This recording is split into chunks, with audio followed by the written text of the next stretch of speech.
As a blurred man who thought his way into the sexual shadow world, I wasn't invited by any woman. You know what I mean? And as a man who's not invited into the sexual shadow world by women, but as a man who thought his way into it, there are certain things that you aren't coached to. There are certain things you aren't taught about. There are certain aspects of female sexual nature that you may not understand. And those things you may not understand is the duality of female sexual nature and how society plays on men's ignorance of female sexual nature in order to run the economy. And what this does is, well, I'm going to explain it like this. The way our society works is a blue pill society. And what a blue pill society is basically a society that is based on acculturated prostitution, which means that in order to encourage men to make as much money as they can, as in the society encourages men to make as much money as they possibly can so that they can have more sexual options. But not for options. Society wants a man to make as much money as he can so that he can get the best quality single woman that he can get. But if a man uses that money or that power, or even if a man understands female sexual nature and is able to access the sexual shadow world without the finances or without the social standing, then what often happens is there's a lot of shame that comes with it. You know, it's society's way oftentimes of saying, get back in your place. You're not supposed to be here, right? And how that often works is just like, let's say you're going on Facebook. Women have a certain freedom to express themselves sexually. Women have a certain freedom of making their sexuality transactional in different ways.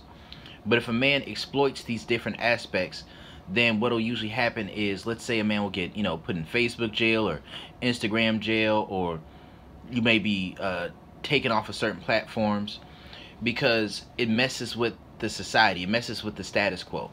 The status quo is that a woman can leverage her sexual access in order to gain resources from men, right?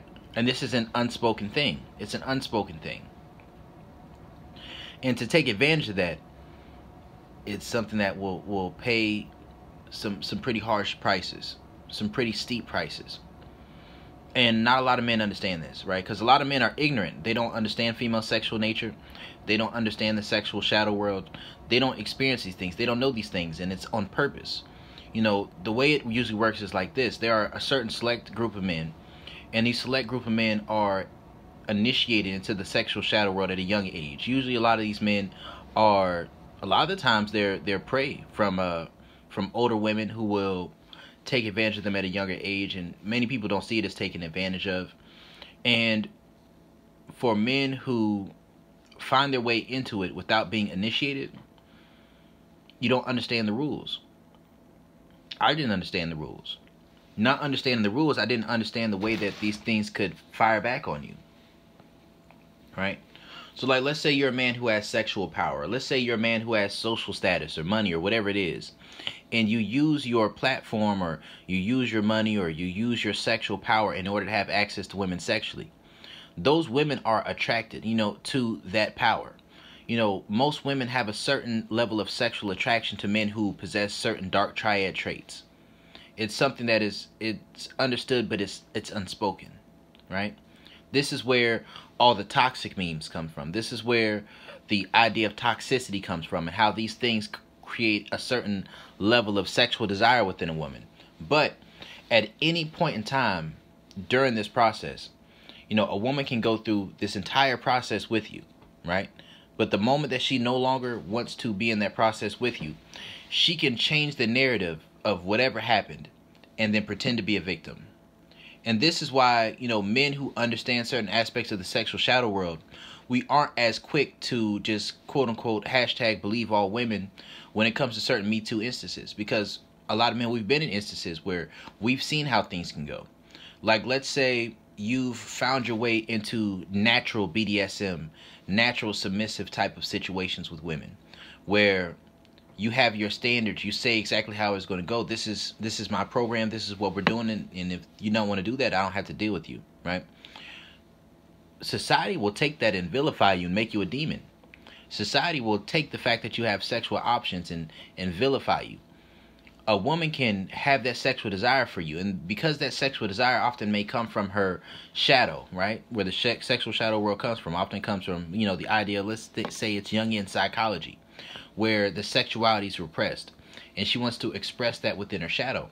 The reason it's in her shadow is because she already sees it as something that is inherently wrong, as something that's inherently evil. So to take part in it is something that will cause a woman to just do that for a moment of time, where she wants to express her sexuality. But this isn't something that is meant to be perpetual for most women. It's something that is a short-term thing, right?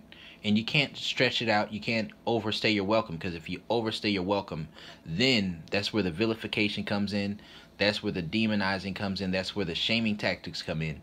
And oftentimes that's where you may get smear campaigns, or it may be situations like you may be a celebrity, and you may use your celebrity to have sexual access to women, right? And in many of these cases, like maybe let's say it's the Chris D'Elia situation, or these different celebrities and the things that they go through. These women will throw themselves at you sexually, right? Once you possess a certain level of sex appeal, a certain level of sexual attractiveness and power, women will throw themselves at you. When they see this energy permeating from you, they'll throw themselves at you. But it is not something that they mean to be a long-term thing. That's something that needs to be understood. You can't overstay your welcome. And one thing I've learned about it is that communication doesn't necessarily help. You can be completely honest and upfront with women about your intentions, completely honest and upfront, every process of the way, every step of the way.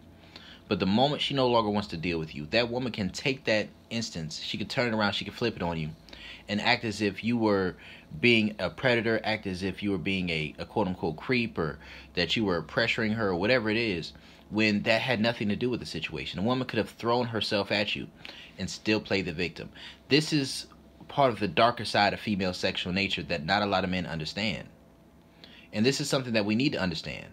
And being that I'm someone who is a proponent of the biology first approach, a lot of things that I talk about and a lot of things that I get into and a lot of the things that I like to express to people are aspects of the sexual shadow world and the sexual underworld.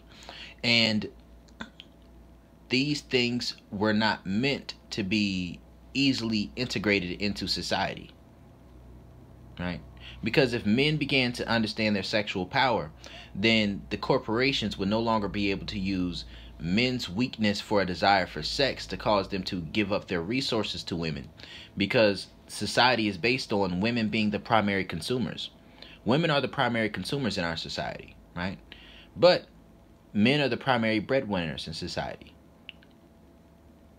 So women will decide to be the consumers, and men, and having a desire to please those women or having a desire to have sexual access to those women, will spend their money on these different aspects of the economy, and it will boost the economy, right? Men will buy cars, men will buy clothes, men will buy clothes for women, men will take women to fancy restaurants, men will spend money on expensive drugs. Men will do different things because they want to have sexual access to women, but they can't just be upfront about their intentions. And you can be. I believe that you can be and that you should be. But to act as if there is no risk involved is not genuine. It's not sincere. There is risk involved. These things can go left. It's gone left for me before. I understand how it is, right? You just have to understand that in a lot of these instances, it's just the moment you feel in your gut that the situation is going left, oftentimes that is the time that you need to just go ahead and cut the situation off, right? If something feels off about a woman, right? If you can tell that a woman has more so attention whorish tendencies, then really a lot of times the best way to deal with those situations is to bow out in a way where she thinks it's her idea. Honestly, especially if you're engaging in casual sex. Because even if a woman throws herself at you, she throws the pussy with her good arm, as hard as she can at you, she can still play the victim at the end of the day.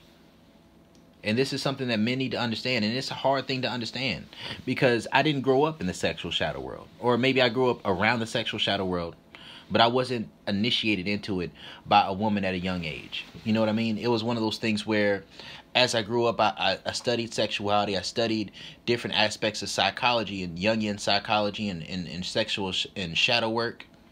sexual integration, began working on my sexual energy, my sexual skills, sex appeal. And when you understand these things, you get access to different types of women that you didn't have access to before. And not necessarily even just access to different types of women that you didn't have access to before, but you have access to different aspects of the same exact women that you would have had access to before, but on a much deeper carnal and primal level. And this triggers certain things. This triggers a certain feeling because, a woman's ego is based off of her youth and beauty and its ability to influence a man to want to sacrifice different parts of himself to have access to it. But a woman's ego is also predicated upon a perceived assumption of innocence. And when you're engaging with a woman on a level that is about the sexual shadow world, then oftentimes, if that is threatened to come to the surface, then a woman will go back into that veneer of that assumed perception of innocence in order to protect her reputation. This is something that really needs to be understood. It really needs to be understood. So that's why it's important to only deal with the women who are on your program. It's very important to document. This is one reason I'm a fan of online dating, because when you're dealing with a woman with online dating, you can document every aspect of your conversations. But listen, I've done that before, and it doesn't stop a woman from still being able to play the victim. It doesn't stop a woman from still being able to switch the story up. And it doesn't stop other people from still believing her just because she has a vagina. It doesn't stop a woman from being able to change and control the narrative. These things can't be stopped, right? Now, as a man, there are every once in a while a man may have these small victories, right? Like right now, I'm really happy about the situation with Amber Heard and Johnny Depp because the truth is finally coming to a head. But did you see how much he had to go through? How much money had to be spent? How many years of this bullshit he had to go through before he started receiving any kind of vindication? This is an A-list celebrity. Amber Heard wasn't an A-list celebrity, but Johnny Depp was, right? But because of her assumed perception of innocence and how that attaches to her ego, her mindset was as soon as that situation didn't go the way she wanted it to, she wanted to play the victim. And she could give herself immunity to all the things that she did during that process, even if she was the primary agitator of those situations that may have become abusive, right? Even though she may have been the primary perpetrator of the abuse, she could still just say that because she's a woman, she'll just, say believe all women, then everybody will automatically take her side. Just as a man, masculinity and sexual power is something that is vilified. Honestly, I think that this is something that plays a big part in what is known as the orgasm gap, where they say that only 20 to 30% of women, can or regularly have orgasms from penetration. I think a big aspect of this is when you're having sex with someone from a place of giving them pleasure for validation, often what happens is you have an inability to fully tap into the pleasure and the desire of the situation that you're in, right? Because you're being transactional about it. And this can work somewhat similar on the same side for men. There have been instances where there were women that I was dealing with, and my mindset at the time wasn't that I was doing it just for pleasure, but I may have been doing it for power. Oh, excuse me. I may have been doing it for power, right? To have power over the situation, to display my sexual power. And once you find yourself in that situation, oftentimes those things can go left very fast. They can go left very fast. I was having a conversation with my father. He said, this is not the day and age to be a player. And when we had that conversation, I was like, well, what about, I don't lie to women. And he's like, it doesn't matter if you lie or not. Women are going to believe what they want to believe, and they're going to come up with whatever narrative or idea or story about the situation that they want to. And you know what? This is true. This is true.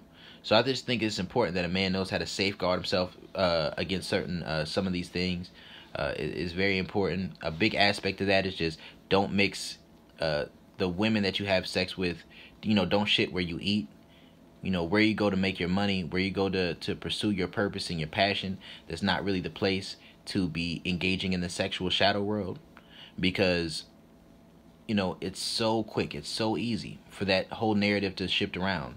Because often the same exact thing that's going to attract a woman to you on a basis of the sexual sex appeal in the sexual shadow world are going to be the same exact attributes that woman is going to use to vilify you in the eyes of the public.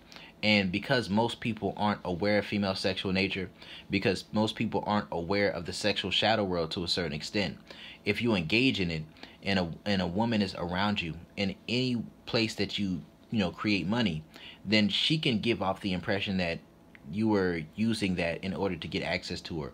Although what you had was the reason that she wanted to engage with you sexually in the first place. So this is just something that I think we should understand as men. It's not all fun and games. The biology first approach is something that I do believe in. It's something that I do implement. It's something that I'm not ashamed about. I'm honest and upfront with women about my intentions, but that's because of my integrity. My integrity says that I don't want to be in a situation where it seems more like coercion or prostitution, sex work, to be trying to offer things non-sexually to a woman in order to gain sexual access to her. That's not intrinsic motivation. That's not intrinsic desire. That's not intrinsic reward. And I think that, a person shouldn't do anything that they don't want to do when it comes to relationships, right? But oftentimes, when we're looking at these situations, all a person has to say is, they felt this, they felt that, regardless of what you said, regardless of what was communicated, regardless of all of these things can be easily flipped around on you. So men, just understand, stay safe out there when it comes to this sexual shadow world. Try not to shit when you eat when it comes to if you engage in the sexual shadow world. Avoid it like the plague, because it is so easy for these things to be turned around. It's so easy for these things to backfire. And I'm not a person who believes in just living your life in fear, but it's not about fear. It's about displaying a certain level of wisdom. If you have a rotation, be honest and upfront with women about how you move. Because let's say a woman is dealing with you, right? A woman can deal with you on a basis of her desire for you, right? But sometimes if a woman finds out you have other women and she didn't know ahead of time, and she becomes emotionally invested, then that pain and that hurt will cause that woman to feel that she needs to lash out. And she may call you every name in the book. She may try to accuse you, smear you, all these different things. Let's say that you're in a situation with a woman where it was a BDSM situation. If you're going to be in BDSM situations, make sure that you communicate exactly what your intentions are. Make that clear, and try to make sure that there's an understanding about that ahead of time. But it's not just having that conversation and understanding ahead of time. It's also peeping that woman's energy, seeing how receptive she is to you. And if she isn't that sexually receptive to you, then it's best to keep it pushing. It's really best to keep it pushing. Because in a lot of these instances, let's say you use your certain knowledge of psychology, or let's say you use your certain knowledge of different things when it comes to relationships and the female psyche in order to gain sexual access to women. They do not like that. They do not like that. They do not like that because for many women, men are separated into primarily two groups. You have this group of men, it's a very small group of men, who will have certain levels of sexual access to a good bit of women, including the women who are seen as good girls, right? Which, and that's how it is. But for the men, most men who don't fit into that category, those men are seen more so as beta male providers, as just friends, as platonic friends, as someone who's dating and courting a woman. And often in these instances, like when it works that way, women want to keep that separate. Women want to keep that separate. They often don't want to integrate those two things. So I just think that men, we need to understand these certain aspects of sociosexual dynamics. Understand that we do need to safeguard ourselves. Make sure that when you're out here that you're protecting yourself. Make sure that you have certain alibis. Make sure that you also have a clear paper trail of your conversation and the things that go on. And when it comes to the sexual shadow world, you have to know how to catch a woman with her hand in the cookie jar. But if her hand is not in the cookie jar, do not proceed. If she isn't showing a certain level of enthusiasm, do not proceed. Stop it, go. And oftentimes men desire sex so much that we'll put ourselves in those positions where things can go left because, well, okay, we'll get some sex out of it. Listen, man, respect is more important than sex. And self-respect is more important than sex. And I will say that, to me, my point of view is not to look at sex and say that it's something that denigrates a person's value, or to say that it is something that makes another person less than another person. That's not my point. That's not my point at all. I try to be pretty sex positive about things. But what I also understand is that when a woman isn't sex positive like that and she isn't sexually liberated, then she needs to control her assumed perception of innocence, and often that is going to come into a role of trying to smear you or slander you in the process. So this is just some things that I think men should understand when it comes to sociosexual dynamics. This is Brody Dharma. I'm out.